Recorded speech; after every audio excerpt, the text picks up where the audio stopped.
ఓ పక్క కాంగ్రెస్తో కలిసి ఉన్నారు, ఇంకో పక్క బీజేపీతో మాట్లాడుతున్నారు, ఎటు ఎవరితో అవసరమైతే అటు మాట్లాడుతున్నారు. అదేవిధంగా 2018 ఎన్నికలలో హరీష్ రావు గారు 20-25 మంది ఎమ్మెల్యేలకు ఎన్నికలలో అడిషనల్ ఫండింగ్ ఇచ్చారు, పార్టీ ఇచ్చింది కాకుండా. ఏడుకేలు వచ్చినాయి హరీష్ రావు గారికి అన్ని డబ్బులు? 100% కాళేశ్వరంలో జరిగిన అవినీతి నుంచి వచ్చిన డబ్బులే. ఆయన ఆలోచన ఏం చేసిందంటే ఏమన్నా కొద్దిగా అటు ఇటు అవుతుందేమో రిజల్ట్, నా దగ్గర ఎమ్మెల్యేస్ ఉండాలని ఆలోచన చేసి.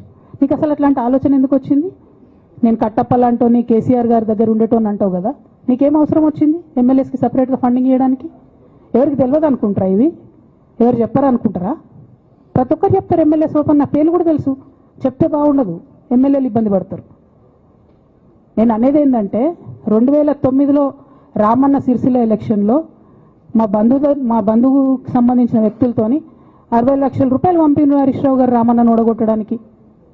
నిన్నగాక మొన్న ఒక వీడియో మీరు కూడా చూసి ఒంటేరు ప్రతాప్ రెడ్డి గారిది, మీ మామయ్యను ఓడగొట్టమని ఎంతంటే అంత డబ్బులు ఇస్తా అని చెప్పిర్రని.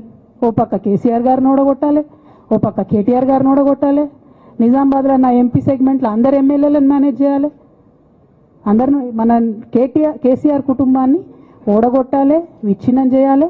కానీ కేసీఆర్ గారి పేరుతో వచ్చేటటువంటి బెనిఫిట్స్ మాత్రం అన్నీ కావాలి.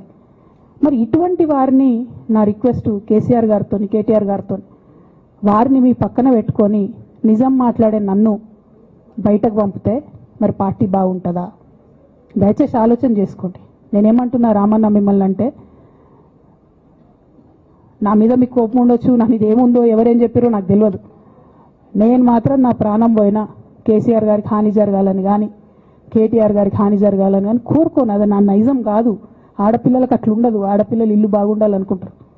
నా మనసుకి ఎంత గాయమైతే, నాకు ఎన్ని అవమానాలు అయితే, నాకెంత ఇన్సల్ట్ అయితే, నా మీద ఎన్ని కుట్రలు జరిగితే నేను ఇట్లా మాట్లాడుతున్నది నా బాధ, ఇది నా ఆవేదన.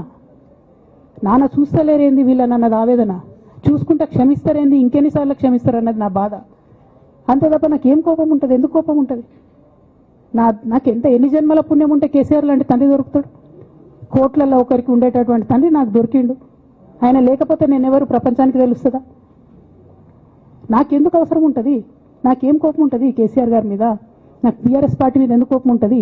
నాకు 27 సంవత్సరాలు ఉన్నప్పుడు నేను నా కొడుకుని చిన్న పిల్లగాన్ని పసిగుడ్డుని ఎత్తుకొని ఇక్కడికి వస్తే ఆ రోజు నుంచి ఈ రోజు వరకు నేను రోడ్డు మీదనే ఉన్నా, ఉద్యమాలే చేస్తున్నా, పోరాటాలే చేస్తున్నా, తెలంగాణ ప్రజల కోసం పనిచేస్తున్నా. 2014 నుంచి అధికారంలో ఉన్నప్పుడు కూడా నా ఇంటి దర్వాజాలు ఎప్పుడు తెలిసే ఉన్నాయి, ఇక్కడున్న మీడియా మిత్రులందరికీ తెలుసు. అధికారంలో ఉన్నా లేకున్నా నేను గిట్లనే ఉన్నా. అధికారంలో ఉన్నప్పుడు నన్ను ఏమి సాగనీయకుండా నన్ను ప్రతిపక్ష ఎమ్మెల్యేని చూసినట్టు, ప్రతిపక్ష ఎంపీని చూసినట్టు చూసినా నేను ఇట్లనే ఉన్నా, ఓపెన్ మైండ్తోనే ఉన్నా. నేను కోరేది ఒకటే, కేసీఆర్ గారి ఆరోగ్యాన్ని కాపాడండి రామన్న, పార్టీని కాపాడండి, పార్టీలో ఉన్న కార్యకర్తల్ని కాపాడండి, అందరు బాగుండేలాగా ప్రజా సమస్యలు తీసుకోండి. నాకు అంతకుమించి కావాల్సింది ఏం లేదు.